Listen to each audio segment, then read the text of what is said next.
So this is part of a series of talks. We've been asked to speak personally about what this term "going for refuge" means and how it is enacted in our lives. And originally I proposed this topic many months ago under a different umbrella, which was myths we live by. And so I've done a little bit of adapting to suit the themes that have been developing. Yeah. So I'm going to come out of the closet. I need magic to feel alive. Magic itself embraces mystery and the tools of mastery. Now, in Buddhist practice, I find both mastery and the tools to investigate experience. In Dharma practice, I do find the greatest magic. Buddhism seems to present what could be an incomprehensible vision of the universe, but it also provides clear ways in which you can actually apprehend those mysteries. Now, it all begins for a Buddhist anyway with this concept, if you will, or this practice of going for refuge. Now, those words can very simply become jargon. And Triratna can sometimes seem like a series of magical words that only the initiated know the meaning for.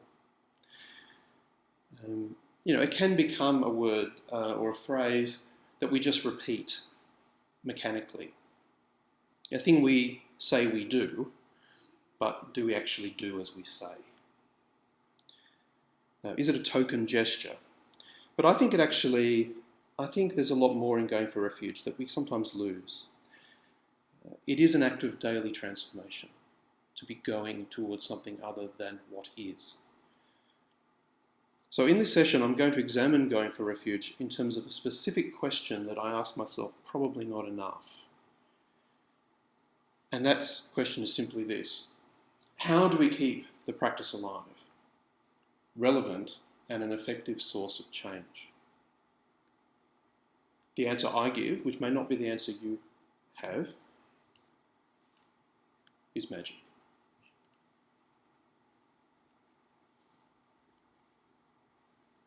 And I'm hoping that you'll actually take away a little piece of magic that you can do. Okay? Now, today's a very auspicious day. This is a day in which we celebrate the great Indian pandit Padmasambhava, who many regard as a great magician, who established very firmly Buddhism in Tibet.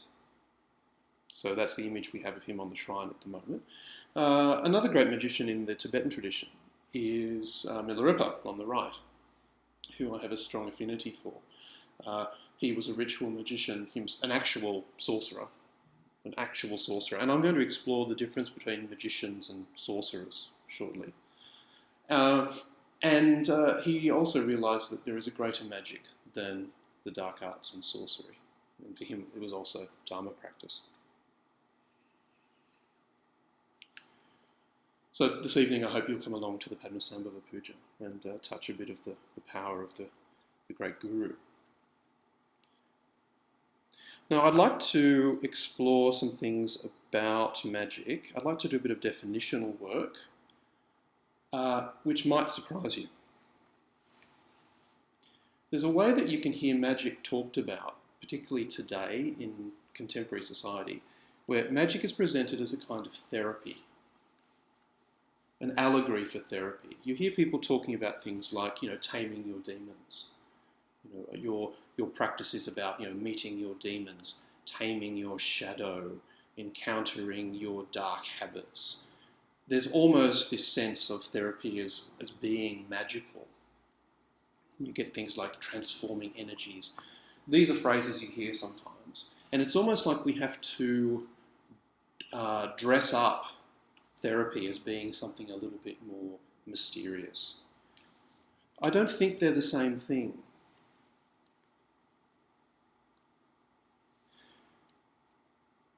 Neither is therapy magic.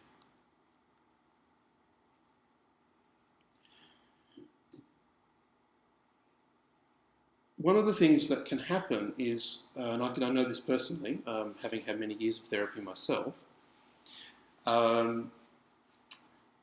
therapy can be seen as a very functional way of dealing with dysfunction. A series of practices and things that one can do to help you come to understand who you are, your habits, your patternings, and try and transcend them. And I totally understand and value that. For me, therapy was very much a case of opening up, speaking of closets, opening up my sort of psychological closet and not have everything fall out on me. Yeah. And on everyone else around me. You know, therapy allowed me to actually repack my closet and understand what needed to be taken down to some binnies and what needed to be carefully labelled and stored neatly and maybe every now and then pulled out for a bit of a polish. Yeah, that was what therapy did for me. But magic is not this kind of functional a rearranging of oneself. There's something more than self. If you think of magic, if you think of therapy as magic, I don't think you're really being a magician, you're being a magician. You're just making yourself better. You're doing more of you. I think magic is really about transcending those limits, going beyond fixing yourself up. That's why I don't think the kind of allegories around therapy as magic are actually helpful in the long run, at least in terms of a Buddhist sense. I think they're functional and they're great about getting you balanced and organised and cleaning the cupboards of the psyche. They're great. But I think magic goes further. And I think Dharma practice goes further than therapy. They're not the same. The thing that therapy and magic do have in common are these two words. Both require investigation and imagination. To be a magician and to engage in therapy, you have to invest. You actually have to make an effort. You've got to put yourself into the practice or into the process of therapy or into the practice of magic or into the practice of Dharma life in order to get the results. And similarly, you do need a bit of magic in imagination. You have to actually imagine a future where you are, in the case of therapy, free of your demons or free of your shadow or transformed your shadow. Or you have to imagine a future other or a situation that is more than where you are now.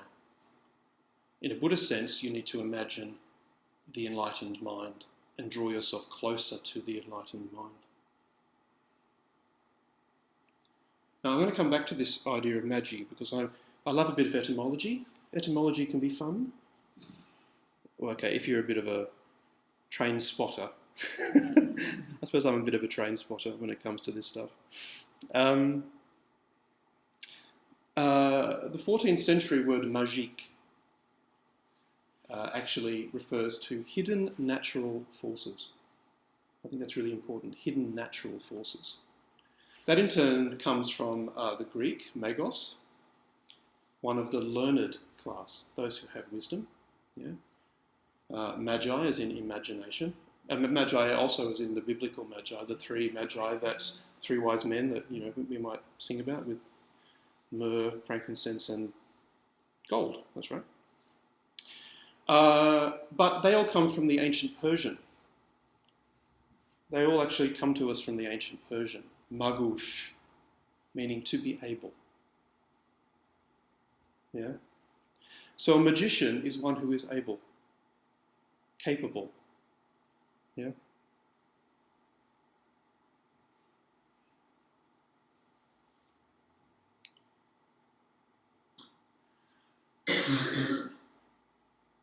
But some of us aren't always capable, and the world doesn't make it easy.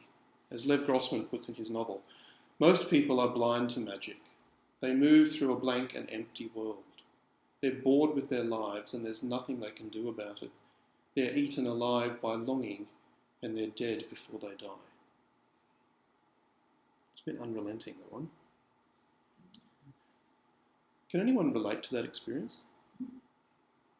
Yeah, yeah, I'm getting some nods from a few people in the room. I certainly experienced that. There have been times in my life when the great institutions of our society have just felt very ruined and empty. And I haven't felt that sense of magic and aliveness that I've wanted to have within my life.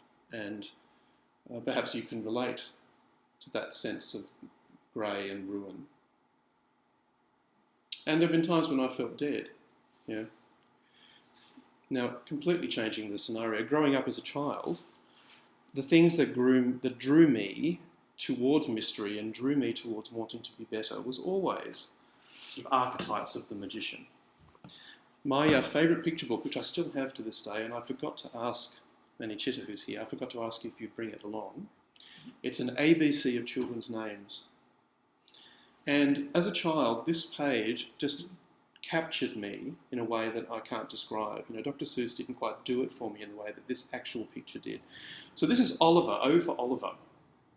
Oliver in his overall is mixing a spell. He wants to be a wizard and he's doing very well. Lots and lots of magic books, inks in blue and green. He's trying to turn his woolly owl into a fairy queen. Now, this prompted me to demand from my parents chemistry sets, as one does, and also I needed to have an owl. And so this owl you see there on the right, I still have to this day. He has the embarrassing name of Hooter, and he sits on my bookshelf, which has all my magic books on it. Hooter, I suppose, is, or the owl that Oliver has, is like the familiar that you see. You know, witches have familiars and wizards have familiars and things. I used to put Hooter through terrible tortures. Can you see he's got stitches down on one of his claws? Yeah. Well, when I had surgery, he had to have it too. Yeah. I know, it's terrible. I've always connected to the magician, and I'm sorry, I'm not ashamed of it. Yeah. When you look at what's happening in Triratna at the moment and the development of how do we draw ourselves closer to the Buddha, there's a lot of questioning around how we are to do that. How do we bring ourselves closer and closer to the Buddha? Yeah. So in this paper, Reimagining the Buddha, Subhuti, one of the senior order members in our tradition, gives us a sense of what magic is and how we can actually draw closer to the Buddha. So he asserts that Buddhists today, especially those from outside the old Buddhist world, I'm assuming he means sort of more traditional, longer, lasting Buddhist traditions, have embarked on a long and difficult journey to discover the image of the Buddha within themselves, and to allow that image a natural expression in their own cultures. This work is more akin to magic than science. Now, to meet the Buddha, to see him or her as a powerful image that inspires change is really the great work of the Buddhist magician. How do we transform that blank and empty world that Grossman talks about into something that is more? Now, to imagine the Buddha keeps his legacy alive, and it can provide energy when we feel less than inspired. Personally, when I get really, really depressed, and I do suffer from depression, one of the great things I do like to do is just to sit in front of a Buddha image. I don't need a talk to listen to. I don't need the latest book published by Windhorse Publications. I don't need the latest recording on thebuddhistcentre.com, as much as I love what they do. Sometimes it's just enough to look at the Buddha. It's important to remember that these images and texts, whether they're in books or other forms, they are moments that are held in time for us. They're moments held in time so we can experience them as a reminder. In a way, they're like the Buddha reaching down to us to help us move from the mundane.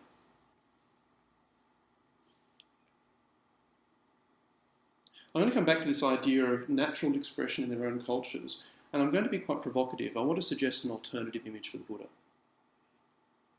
that is quite not what we're used to.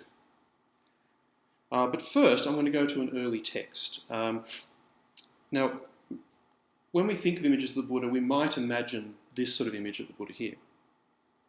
And we chant a text called the Triratna Vandana quite a lot. I don't know if everyone's chanted that before. Has anyone not chanted the Triratna Vandana? Okay, thank you. It's a very, very old text.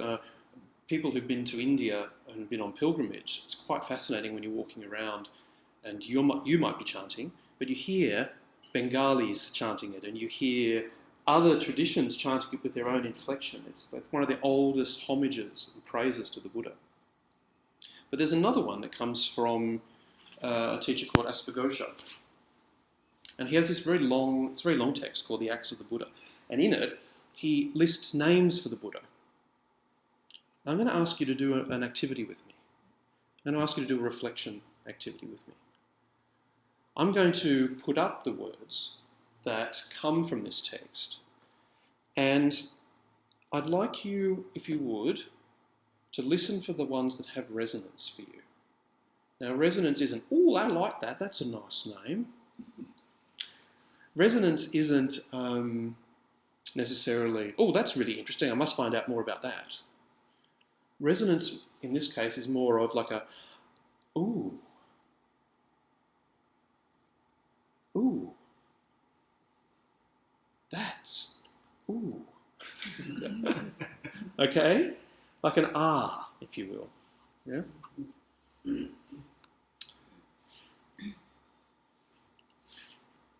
Buddha, self-existent, Lord of law, caravan leader, victorious one, the champion, the victorious one in conflict, light of the world.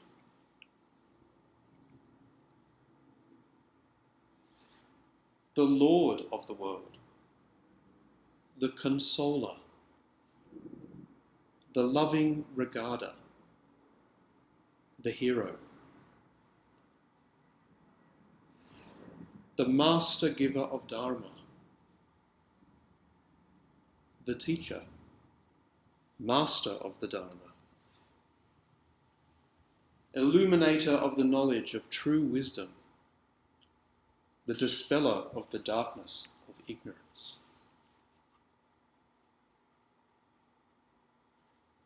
Any ooh moments? Yeah. Caravan leader. Can you say more about that for us? So I'm very new to all this, and I imagine that at different times, different names might mean something. But to me, it's like the thing that we all have in common here, but also anyone who's followed Buddhism before, it's just like one long train of people and different cultures and different times, but we're all in the one caravan. As you're speaking, I'm just getting an image of silhouettes across a sand dune. Yes, it's sort of like, but it's moving, it's a snake line. Yeah, it's going down into the shadow and up into the light. And yeah, that's fascinating. Thank you for that. That's a really lovely gift you've just made for us. Any others? Yeah? I had the victorious one. The victorious one. Yes. Why? Say more. Just felt very masculine. Mm.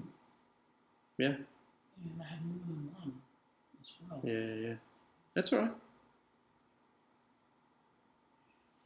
Nagashuri, any for you? No, I mean, I think I love them all. Self-existent, but I think that's more intellectual. That's more self-existent. Now, what's that? Do with Atman and things. It's not an ooh, it's like, hang on, I've got an issue with that. Yeah, well, indeed, yes, yeah. I accept that. Yes. Yeah. So I don't think so. I mean, I think it means self-made, in the sense that he taught from his own experience. He gained wisdom from his own efforts. I think that's really what it's referring to. Excellent. Yeah, that's exactly the sort of thing I'm looking for as well. It's like, I don't know why. Don't ask me. Yeah, that's great. I don't want to explain. But wait, there's more, because it's a very long text, and I do want to go through some more with you. I also work a lot with text. I love going back to original texts. Yeah, illuminator of the great torch. Great physician, great seer, the wise, the destroyer of the pride of all disputers. I've got laughs. There's an ooh and a laugh at the same time there, yeah? Yeah. The ruler, monarch of all worlds, the sovereign, lord of all wisdom. The healer, attainer of the great vehicle, lord of all dharma. Sovereign of the world, teacher of the world, preceptor of the world. Any oohs there?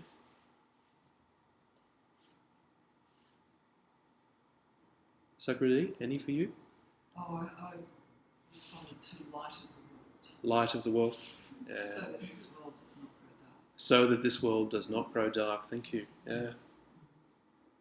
Anyone else? Great physician. Great physician. Mm-hmm. Yeah. Preceptor of the world. That was a real ooh. That was an ooh for you, Abhishek. Yeah. Precept of the world. Like, whoa.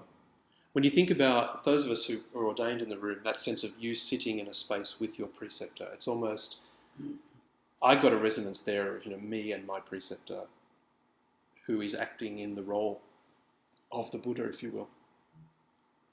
Yeah. Well, I'm going to walk you through the ones that grab me. Yeah. So, being the one who is drawn to the magician archetype, the wise, possessor of perfect knowledge, dispeller of the darkness of ignorance, illuminator of the knowledge of true wisdom, the great seer, the seer, the one who sees. Yeah.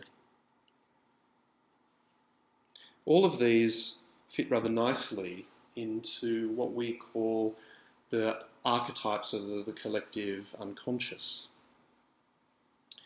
So Carl Jung, who many of you might know about,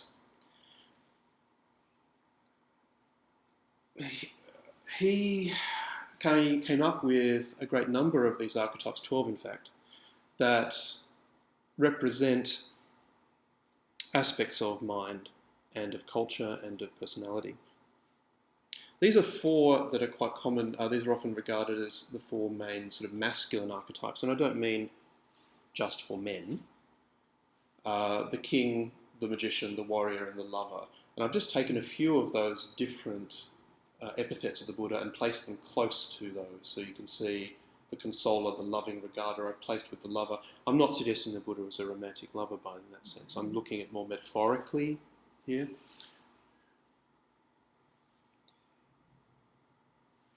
Now the 12 archetypes are symbolised here in these pictures, and in a way, the Buddha is all of them. You might respond more to one than the other. Now we speak of the word archetype a lot, and we use it a lot in Triratna as well. We talk about archetypal Buddhas. We don't always explain what archetypes are. So an archetype is not a thing, it's not an essence, but if you like, it's a tendency or a series of tendencies or ways of acting in the world. And they arise in dependence upon certain circumstances. Now they shape our behaviour, they shape our stories, and those stories shape us. So it's a wonderful circular loop. The stories make us, and then we make stories that continue to make us. And these archetypes are a way in which we do that. The magician is the one I really want to focus on, although if you were to take this further, you might like to go back to those ooh words and then find out, how is the Buddha the great caregiver? How is the Buddha the great king or the great ruler? How is the Buddha the hero? How is the Buddha the lover? I think that's be worth exploring for you individually. So at its core, the magician, in this system of the archetypes, is about alchemy and transformation. Knowledge, yes, but not intellectual knowledge, experiential knowledge. Possibilities, potentials. They are thinkers, but they're also visionaries. But they're also negotiators, when you're looking at the definitions of this archetype anyway. they investigate. Now, what sets a magician apart from, say, a sorcerer is magicians investigate and are open to the mystery. Sorcerers try to control experience. They try and make something in particular happen through force of will. That's why this morning in the meditation I asked you, when you were sitting, to be present with what was arising and not try and create any particular response. Now, personally, that's the lesson I've been learning in my spiritual practice since I started meditating. I'm a great jackbooter over my own experience. I'm a great controller. I'm a great sorcerer when it comes to me sort of squeezing my mind and my heart to get a bit of flash of metta or a modicum of mindfulness. I'm very, very good at that. I'm not so great at being present with what arises because maybe it's not very nice. Yeah. So my path's been learning to go from being sorcerer to being more of this sort of magician.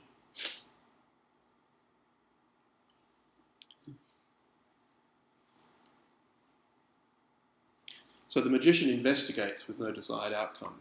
The sorcerer controls for a desired outcome.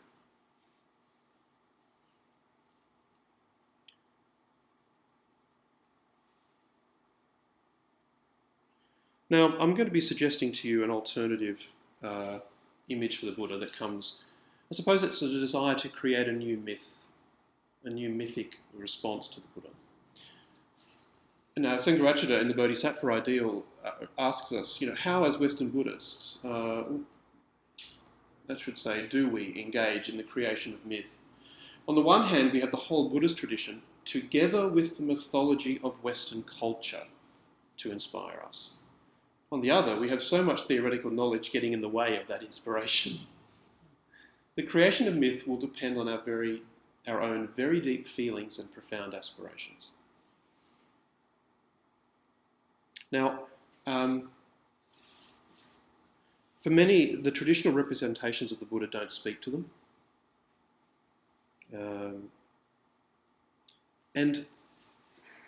How do I put this? For me, it can seem rather an odd fit, recasting sort of Western images in Asian clothes. I'm actually a little uncomfortable about it, and I don't know how successful we've been in this. To be honest, I think it's a kind of whitewashing. I can feel quite uncomfortable around, representing an Anglo person in sort of Asian or Indian clothes. I actually feel more at home with traditional images that are embedded in particular cultures. I don't need to see an Anglo guy with an Indian hairdo and a robe to feel a sense of inspiration. And I understand the meaning of that. This could be me. This could be me sitting up there. I understand this is about me connecting with my potential or everyone's potential as a Western, a white male. But I get kind of more uncomfortable around that now. Is it a kind of colonialism? That's the question I have. Having it something different to me as an opportunity for me to go beyond me, in a way. Yeah. I don't... What is said when you take away someone's ethnicity but maintain the accessories? That's a question I'm really unsure about. I'm not presenting a definite answer here, but I'm comfortable around it. Now, one of the most clear representations of the magician archetype, which I'm suggesting is actually a way for us to look at the Buddha, actually comes from our Western cultural tradition. It doesn't actually come from traditional sort of early Buddhism. And that's the image of the tarot card of the magician. Now, what I'm going to present is actually a Buddhist reading of this and how I make this useful in terms of my daily practice. You might think that's not the Buddha, that's some sort of weird fortune-telling magic that's part of the occult. Well, interestingly, doing my research, tarot didn't really arrive until the 14th century, and it was actually a game. It wasn't a fortune-telling activity. It was a card game. It was playful. And it was designed for fun. Firstly, it was for fun, a game, and secondly, it was for any kind of magic, which developed later. It was only in the 1500s that it actually got this kind of esoteric understanding. And each of the cards became coded with lots and lots of symbolic meaning, like Buddha images, actually. Yeah. So this one comes from 1910. This is the Rider-Waite Magician card. And it's probably the most famous tarot deck in the world. And it's numbered 1, though it isn't the first card. The first card is called the Fool, which is suggestive of, from ignorance, wisdom arises. Yeah. What strikes you about it, other than this strange sense of discomfort I'm seeing in the room that I'm throwing this up on the screen? I'm getting an odd sense this shouldn't be here from some people. What strikes me is that above the head is like there's an infinity symbol. Yeah, okay, yeah. Interesting. We'll look at that shortly. Anything else? Yeah. To me, it's as potentially alien Yeah. as the figure of the Asian Buddha. Not that I'm saying the Asian Buddha is alien, but it's alien to me and my current place in the world. Yeah. So that is 2 generations ago. Yeah. So in a way, it looks like a fairy story that I grew up with. It's not an image I feel able to relate to, but you can. Yes. Because that's your personal. All iconography is alien until we understand its story. And so I understand your point. Yeah. It's interesting that it's got the robes that the Christ these robes now. So it suggests, I suppose, some spiritual affinity. It's a bit like an avenging angel. Wow. Fascinating. The Star weirds me out. Yeah, I think we've got the star weirds you out. Some people think of it as dark magic or satanic. Yeah, it's satanic if it's around the other way. Okay. Yeah. So that's I'm going to go through each part. But yeah, it's sometimes like that when you see the swastika as well. Yeah. Stuff like because it was a Hindu symbol originally, wasn't it? Correct. When Yeah. you see it, you're like, oh, and you get that kind of Yeah. Well, it's not been reappropriated. It's actually been rearranged because the original swastika actually bends the other way. It's meant to be energy coming out, but then with the Nazis it was actually reversed, so the energy comes in. So it's about developing focus on their beliefs rather than going out. Yeah. Okay. Yeah, but you oversee it, you feel like it's Yeah, I don't think it can ever be easily reclaimed. Okay, so I want to look at this in pieces and talk how I work with it. So really, it's what strikes me is the gesture, is that the whole body is open. It is like this. If you open yourself up like that, there's actually both strength and vulnerability in it, which I find fascinating as an image. But the thing that I find most striking, other than that, is when you think of magicians, you think of people possibly like Merlin, or Gandalf, or Yoda, or Dumbledore, or Obi-Wan Kenobi, who are all old white men with beards. What do you notice about this figure? Youth. It's also androgynous. There's nothing to indicate it's male or female, really. Yeah? So this is a young magician who is still seeking. They are not in the fullness of knowledge. They don't know yet. They're still looking. They've got that youth and energy and innocence to them. Yeah? When you think of the Buddha images too, we never see him as an old man. Not even the Parinirvana Buddha who's representing him in his 80s. He's never old, he's always young. So I'm suggesting one needs to have that sense of ongoing innocence and openness to experience and a freshness to your experience. Don't get caught up in knowing. There's that idea of beginner's mind, that every experience one is open to and fresh. And I think this card says that. The growth of the plants adds to that. There's an energetic stance. The arm is held up with strength. The other hand is down, but with a softness to it. This is the figure of a seeker who is not in the fullness of knowledge yet. The body is open, vulnerable, and strong, and the androgyny is important, I think. We can get caught up in magicians being male figures. I think this figure is suitably androgynous. Now, the robe is interesting. Traditionally, the white represents inner purity and a sense of innocence and the untroubled mind. And the outer cloak is the outer world of energies and passions, the material world. This figure is like the Bodhisattva, in the world but not of it. The white lilies and the red roses, beauty, delicacy, and the thorns that you have, and the pain that you have from living in this world. Pleasure has its price. This is very much like the Bodhisattva ideal. You're in the world, you're not of it. Within you have realization, but you act in the world. The red robe is the passionate, phenomenal world in which we live. The white is the transcendental. So this image encourages me to be true to what is my spiritual aspirations and the aspirations of the order to which I belong, but also to live with a life of full passion in the world itself, but with mindfulness and awareness of the consequences of my actions, because I could get pricked by the thorns. Now, the gesture. I'm going to look at integration, which is another symbol here, which is very clear. The gesture is really important. One hand is raised to the heavens, one hand is pointing to the ground.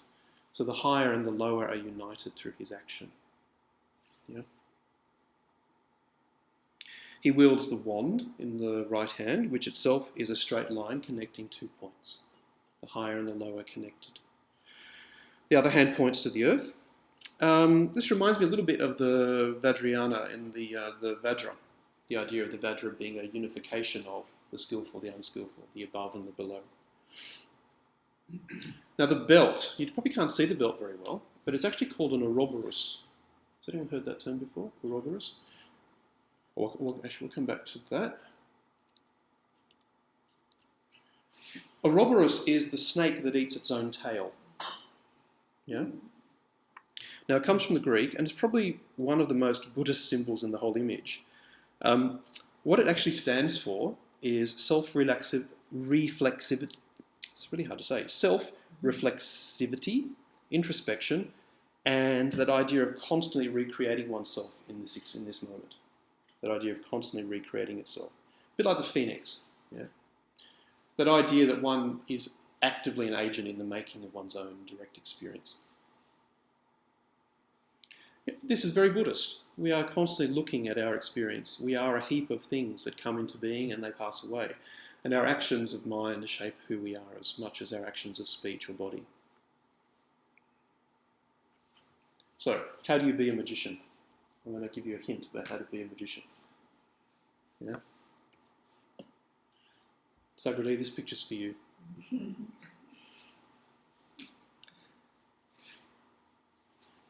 Be open to what comes without fixedness and rigidity. Don't be a fundamentalist Buddhist. Yeah? Be open to what comes. Make space for introspection, meditation, and reflection. Yeah? Live and taste the world with awareness of the consequences of your actions. Yeah? Realize that you are creator of yourself, you have agency.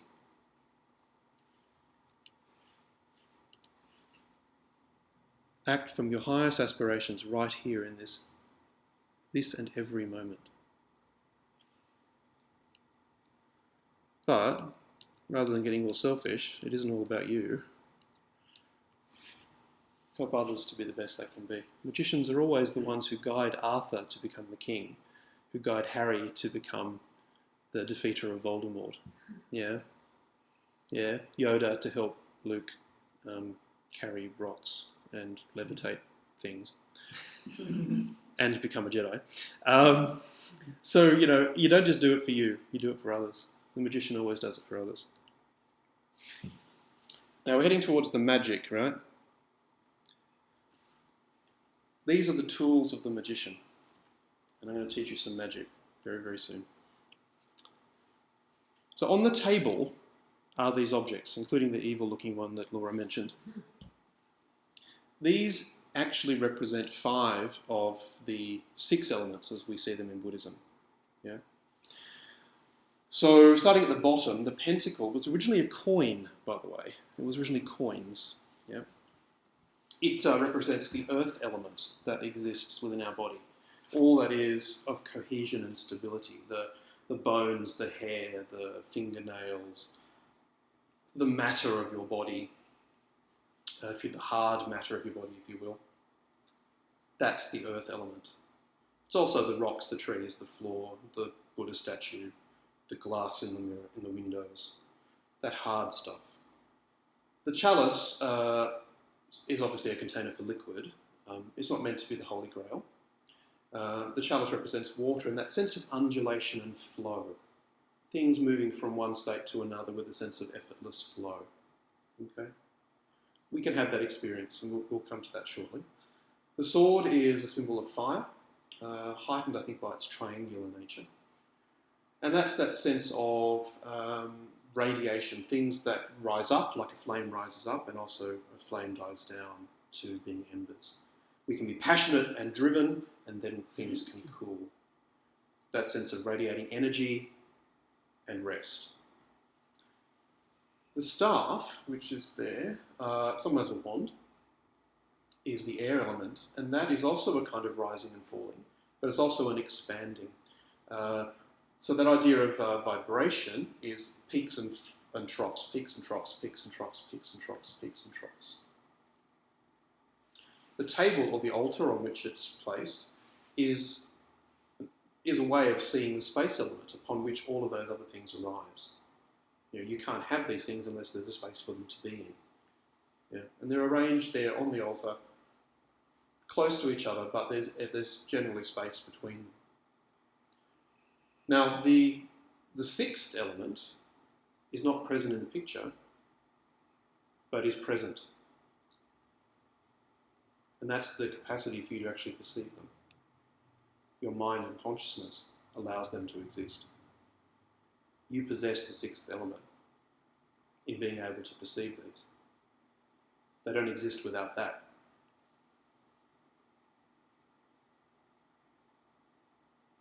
These are the tools of the magician. They're also the tools the Buddha suggests to help you understand the nature of reality.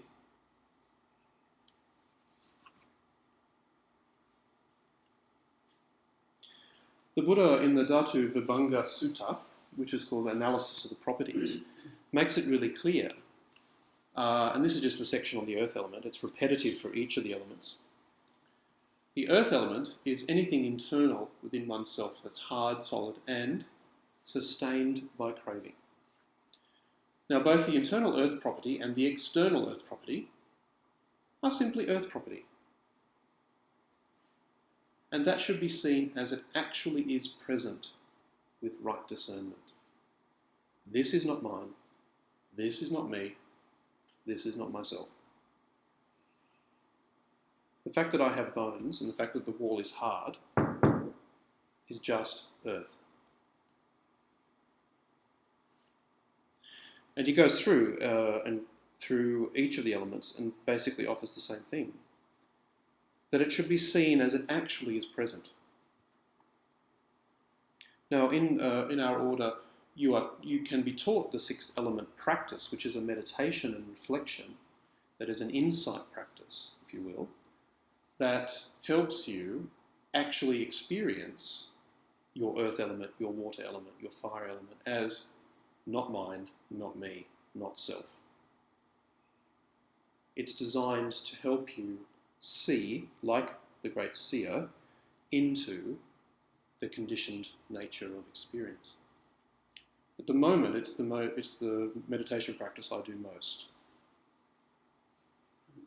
The reason being is when I feel and experience that tightness and that need to control, when I feel the sorcerer within myself wanting to make something happen or prove myself better than another person or try to win in a conversation or trying to assert my will and the way I think things should be on reality, on others, on my friends, that's where I know I have to do this.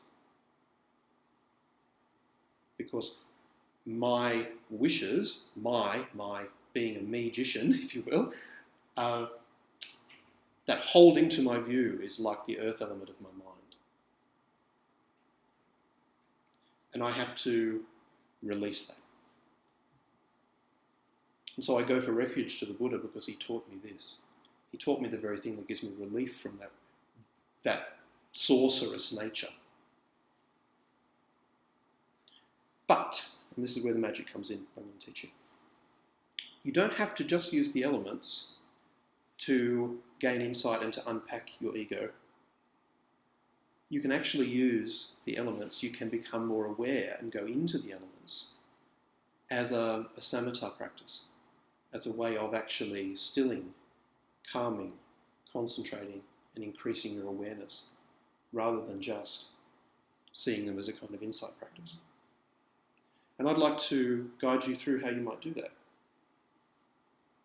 It's something I've been experimenting with and I found very, very helpful in developing a freedom from being locked into my thoughts and my mind and becoming more deeply aware of what actually is directly in front of me.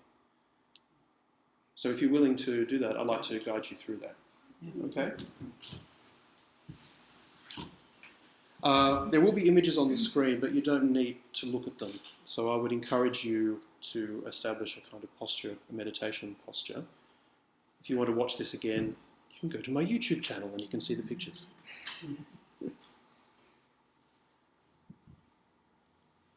So we'll just have a short period of silence where you can let my opinions settle in your head or go away altogether.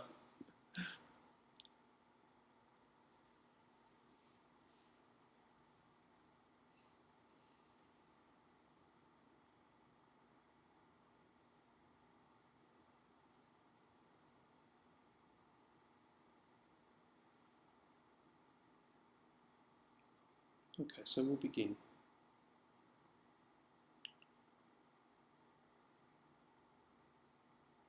To the degree that you're able,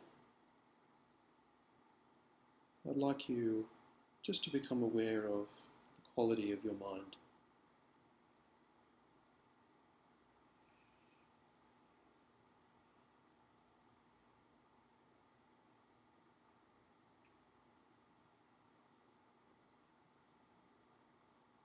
Observing what is arising and passing in the mind.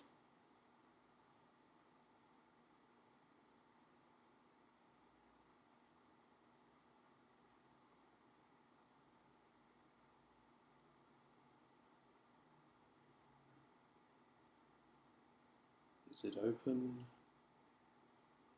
Is it closed? Fixed? Fluid? Just as it is. Mind.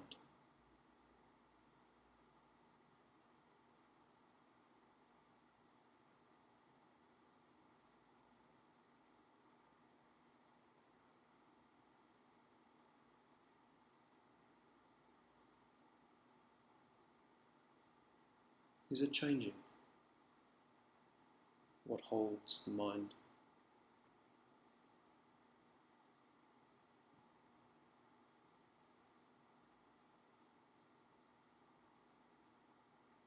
Are you wanting it to be different?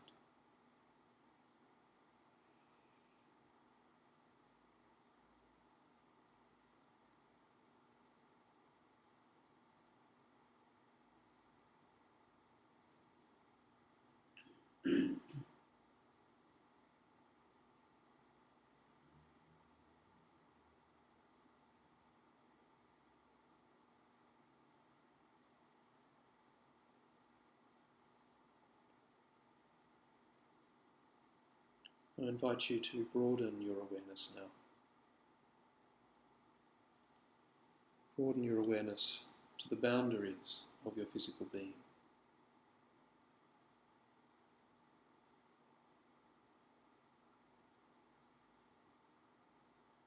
The general sense of your body,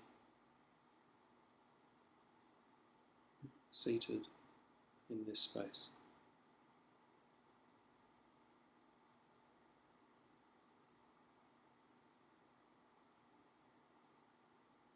Your awareness is tracing the boundaries from head to foot.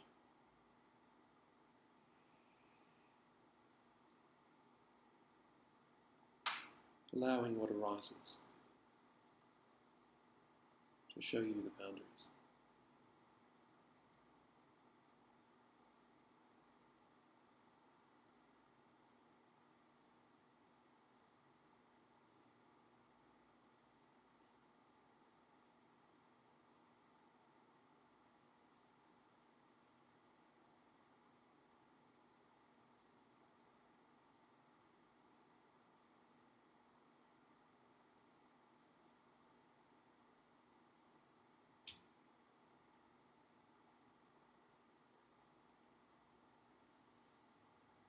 Feeling the clothes on the skin as a way to connect with that perceived boundary of self.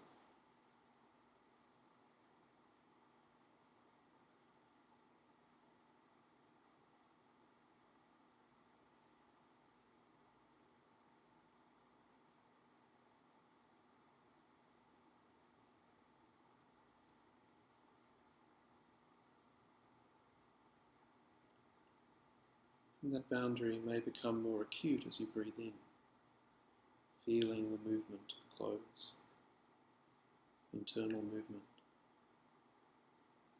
as breath comes and goes.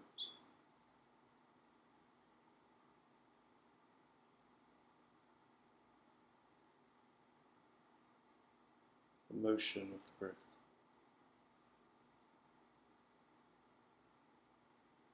The peaks and the troughs.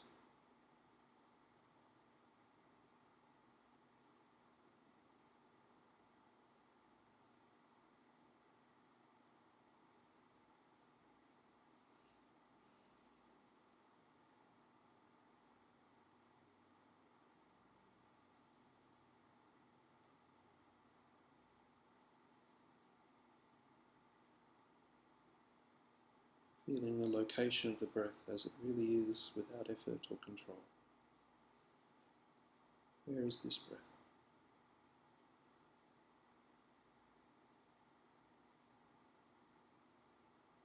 Where is this breath?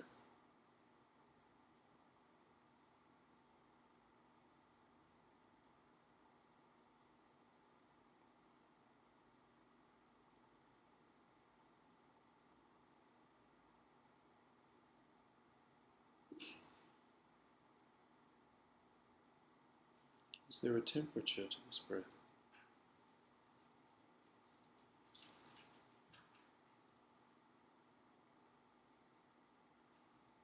Is there a cool or a warmth?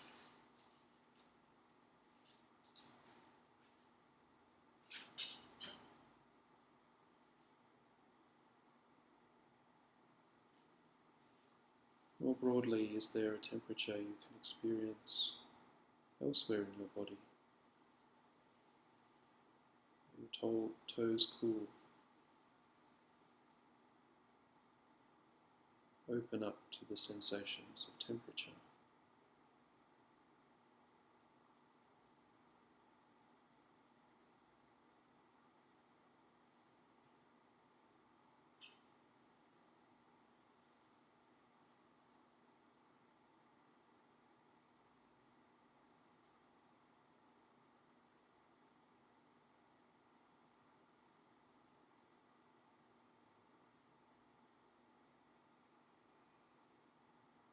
And is there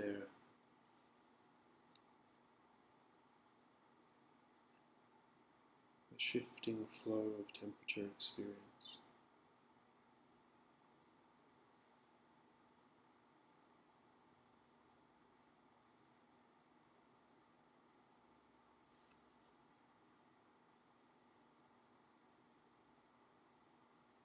Is there a perception of arising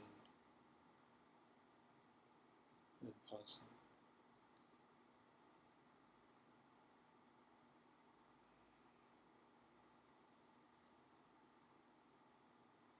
Flow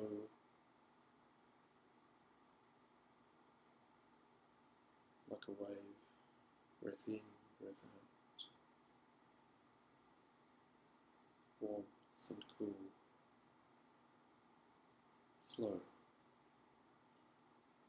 Ideas coming, going.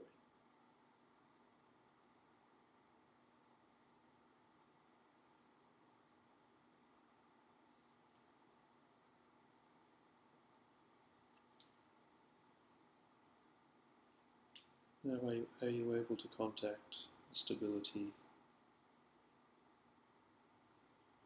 a heaviness, a groundedness?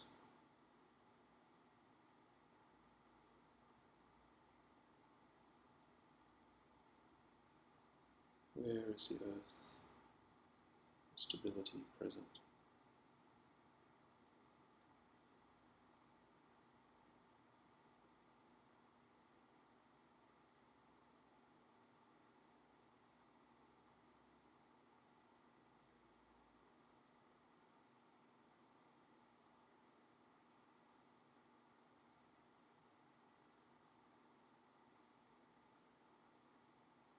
Support of the earth.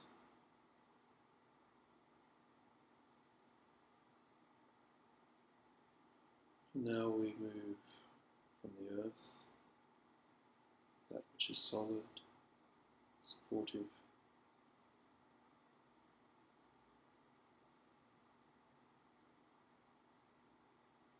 experiencing flow, gentle movement.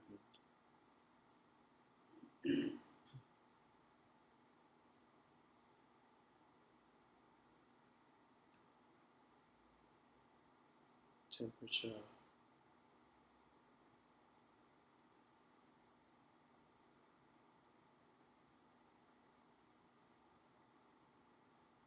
rising and falling of the breath.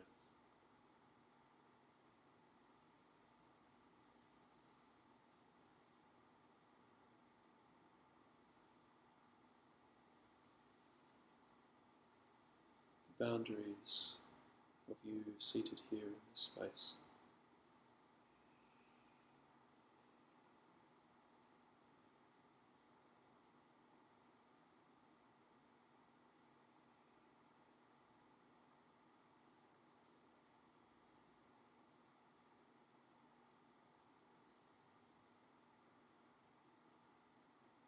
And looking at the quality of mind that has arisen.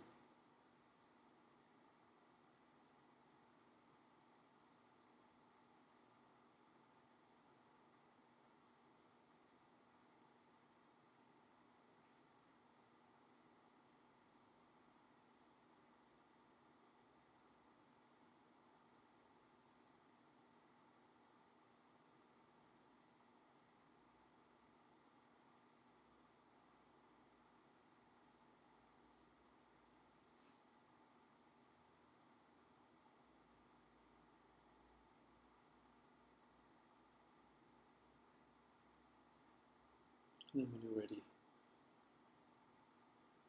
just take a moment just to let go of that sense of developing awareness. Open your eyes and just rest.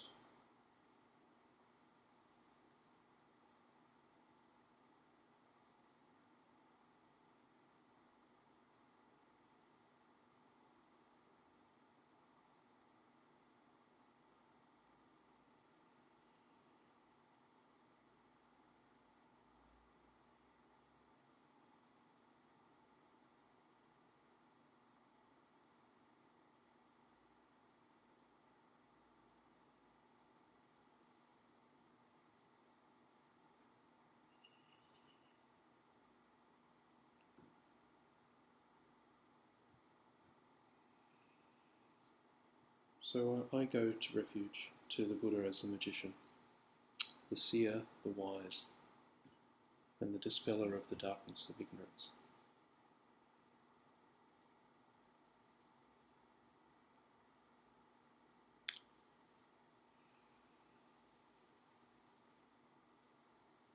I thank you for your attentiveness and engagement, and I'm very happy to stay back and respond to any questions you might have. Or, yeah. So thank you. And